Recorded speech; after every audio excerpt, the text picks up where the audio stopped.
YouTube, welcome back. It is so good to be back with you.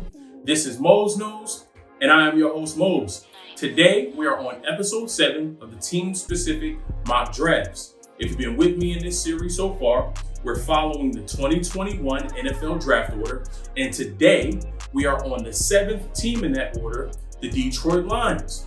So, I'll be filling in as the GM, making picks for this team, hopefully bringing some, valuable players that we can see do some big things and lead Detroit Lions into a successful, winning future. So let's jump right into it. Wait. Before we do that, Detroit Lions fans, come on, I need y'all to have a conversation. How y'all feel about y'all man, Dan Campbell? I really need to know. I know he's a former player, so I know where the intensity comes from and the fire. But man, his press conference was a little scary. He talking about, we might get knocked down, but on the way back up, biting ankles and calves and chewing on kneecaps. And I'm like, whoa, brother. That's a little too much. I know he was speaking in hyperbole, but the intensity in his face, it's like, this boy might really be teaching him how to bite ankles in training camp and get away with it.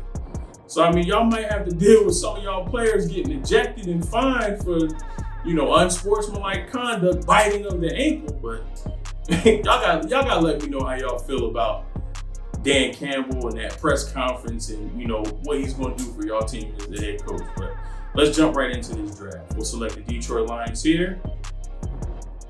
We want 7 rounds. And we want our draft speed to be fast. And let's get it going. Okay. Trevor Lawrence 1, Zach Wilson 2, Penei Sewell 3, Kyle Pitts 4. That's different. I don't know if Atlanta takes a tight end at 4. Jamar Chase 5, Justin Fields to the Eagles at 6. And the Detroit Lions, we are on the clock at number 7. All right, needs, wide receiver, corner, tackle, QB, scratch that, it's not a need. Linebacker, definitely. Interior D-line, not so certain. We have Deshaun Hand, we have Danny Shelton. If we want to take a guy as a rotational piece later on in the draft, we might be able to do that. Wide receiver, again, safeties in need, edges in need. I agree with all of those. Based on my notes and what I've, looked at with this team, I would add guard. We may want to look at upgrading the interior, specifically the right side. But let's see. We have Jalen Waddle on the board. Caleb Farley's on the board. Pat Surtain is here. Devontae Smith is here. Michael Parsons is here. But we're going to stick with the grain. Most mock drafts have it happening this way. I believe it's possible that it could happen this way. It's possible that they do go another route. But Jalen Waddle's on the board. He's the fastest wide receiver in the class. I know people are worried about him coming off the ankle injury. He definitely showed his grit and toughness. He tried to battle it out and play in the national championship game. He came off the field a few times a little bit hobbled, wasn't able to finish the game. But I feel like by the time training camp and preseason and the regular season come around, I feel like he'll be 100%. And you want to give Jared Goff weapons to be successful in this offense. There's about 5 wide receivers in that Detroit Lions receiver room who are going to be free agents. You don't know if they're going to be able to bring back Kenny Golladay. Marvin Jones is probably going to walk in free agency.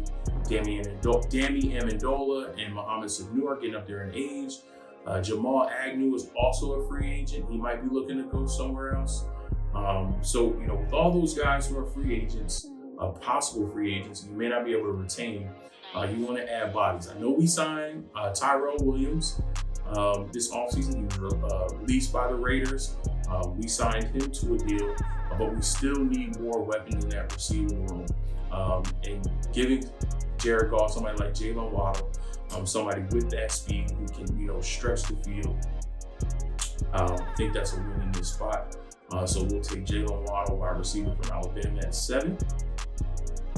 And we don't have another pick in the first round. Y'all know Mose loves multiple picks in any round. It allows you the ability to be flexible. It allows you to maybe take a chance on a guy, with the first pick in that round that maybe you wouldn't take a chance on normally if you only had one pick, and then maybe be a little bit more conservative later. So we may see that later on in this draft. We might not. All right, we are back on the clock. Liam Eichenberg is here. Tackles in need on this board. We have Taylor Decker on one side, and we have, don't know how to pronounce his first name, forgive me, Mr. Vaitai on Taylor Decker on the left side, Mr. Vaitai on the right side. Do we want to upgrade Mr. Vaitai? We can do that with Liam Eichenberg. We need interior O-line. Alex Leatherwood can be moved to the inside. Wyatt Davis, guard from Ohio State, he might be the second best guard in the draft behind Elijah Vera-Tucker. Safety is a need, and the best safety on the board, the best safety in this class is on the board, Trayvon Mulray. There's a lot of options here. But I'm going to go defense, and I am going to go Trayvon Mulray here. Just because of the value, I don't believe he's going to be available in the second round. If he does fall to the second round, I'll be shocked. Again, he's the best safety in the class, offers versatility not only in the pass, but also in run support. And I think he's a great addition to this defense. So I'm going Trayvon Mulray, safety out of TCU. And we will keep trucking along. Hopefully we don't get bit in the ankle on the way to our pick in the third round, number 72. And I believe this is the round where we have multiple picks. We need a corner. We need linebacker. We could use tackle. We could use guard. Edge is in need. Joe Tryon is still here. Carlos Basham is still here. Linebackers in need. Dylan Moses is on the board. Chad Surratt is still on the board. I mean, Dylan Moses on the board. I don't know if you can pass that up right now. He's a really good linebacker. And he's falling to the third round. I feel like if you can get Dylan Moses in the third round, that's a steal. I like Chad Surratt, and he would be a good pick at this particular spot. But Dylan Moses is on the board. If he falls this far, you gotta take him. And I don't know how much further he's gonna fall. I think our next pick is 88. Yeah, so I mean, here's one of those spots. Do we take Dylan Moses now? Or do we take somebody like Joe Tryon or Carlos Basham and hope that Dylan Moses is still there? And if he's not there, maybe Chad Surratt is still on the board. But then we have Joe Tryon, Carlos Basham, and Hamilcar Rashed here. Tyson Campbell is still on the board. We need corner. Man. Okay. All right. I'm going to go Dylan Moses. He's on the board. That's a steal at this particular spot. And I don't think he's going to last too much longer. So we need linebacker. Give me Dylan Moses. And then at 88, Chad Surratt is still on the board, but now all the edge rushers are gone. Tyson Campbell looked like he came off the board. See? Sometimes it could go in your favor, sometimes not. Do we want to take Sean Wade in this spot and pair him with his Ohio State teammate in Jeff Okudah, who we drafted last year? They played well together. We do need a corner. Peyton Turner from Houston is here. Quincy Roche from Miami is here. We do need an edge. Jordan Smith is here. I think we can get the edge a little bit later. Trill Williams is here. I have him rated much higher than this. Probably one of the fastest safeties in this class. Him and Tate Gowan. I mean, fastest corner, excuse me, in this draft.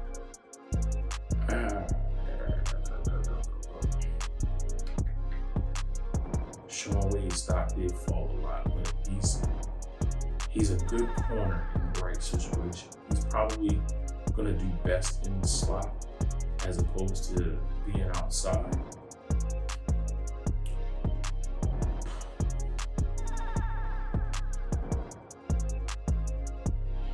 This is tough. I should have took Tyson Campbell and got Chad Surratt. If I was smart. I should have took Tyson Campbell and got Chaz. But I mean, you can't go wrong with Sean Wade, even if he does play the slot for you at first, and then maybe he blossoms into a starting point on the outside. You could go Jackson Carmen here. Tackle is elite, but you can also move him inside. I'm gonna go Sean Wade. I know his stock has fallen a lot. He had a rough year this past year at Ohio State. But I think he can get it turned around.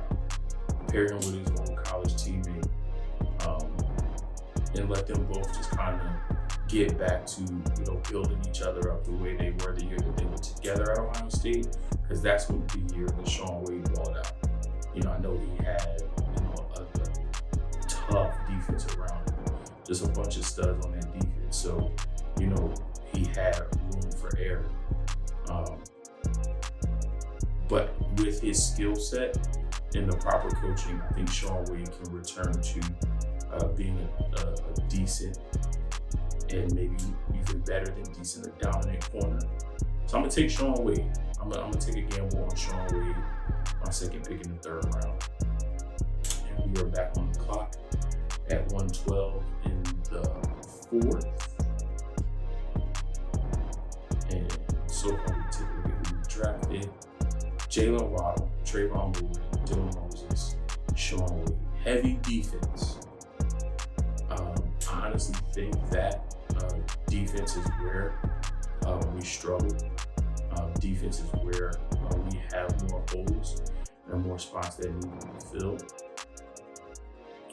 So it's not too out of the realm that they would focus on defense in this particular draft. And I'm going to go defense again. I really don't see anybody that I want for the interior other than David Moore from Grambling. I do like David Moore. And we can plug him right in that right guard spot.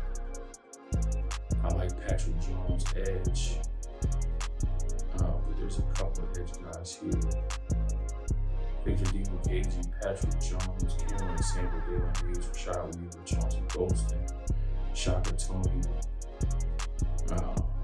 There's a couple of edge guys here that are viable.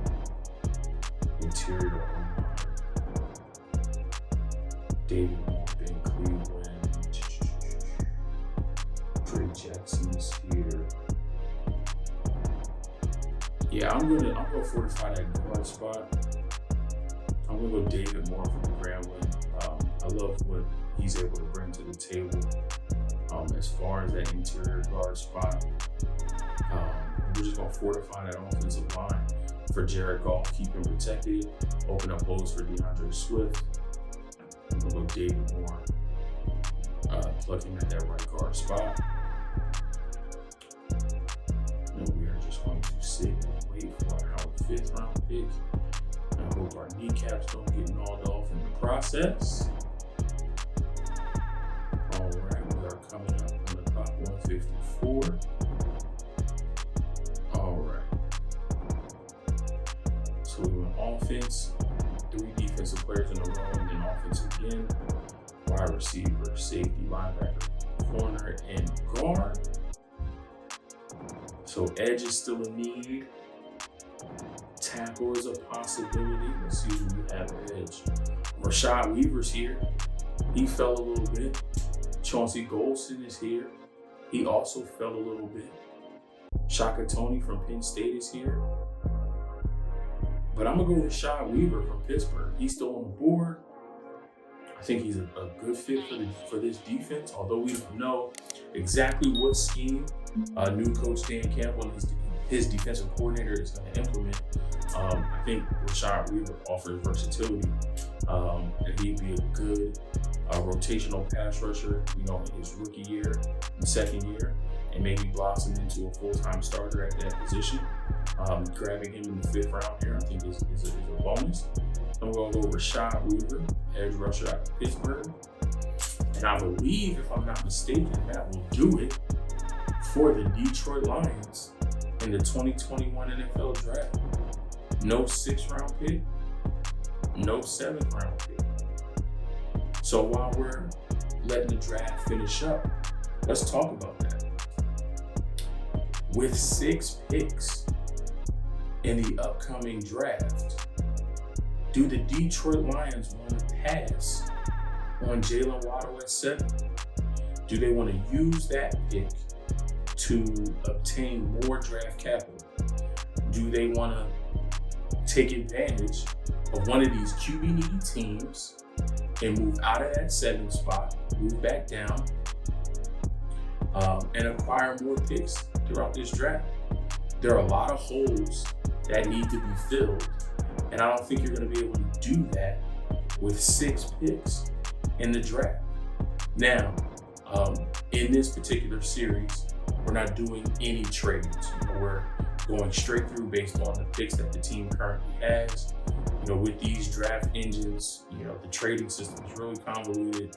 You get to look at all the offers and you get to make counter offers if you don't think the package is right.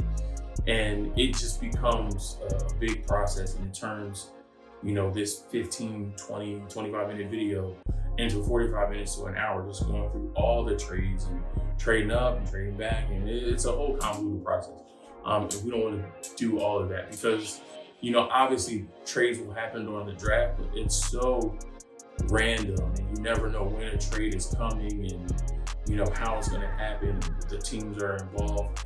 I didn't even want to get into that, with this particular series. But that is, something that's a viable option on the table for the Lions, only having, 6 draft picks. As I mentioned in a few of the early videos in this series, this series is gonna fluctuate, based on how many picks teams have. Some only have 5 or 6. Detroit has 6. Some have, other teams have 10, 11, 12 picks.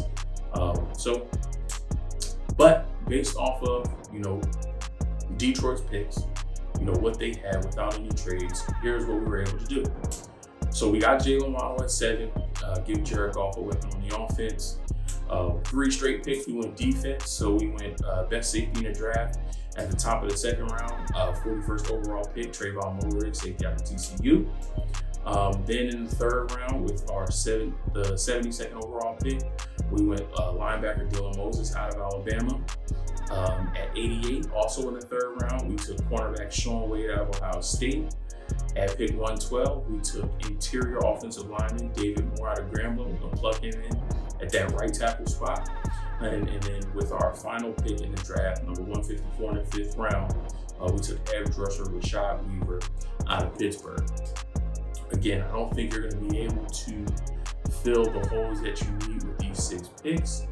So Detroit is definitely a candidate to trade out of that number 7 spot. I mean, they can also trade that 2nd round pick and acquire more picks, but you're probably going to get a bigger haul by trading that 7th round pick again, especially with one of these QB needy teams looking to move up in the draft.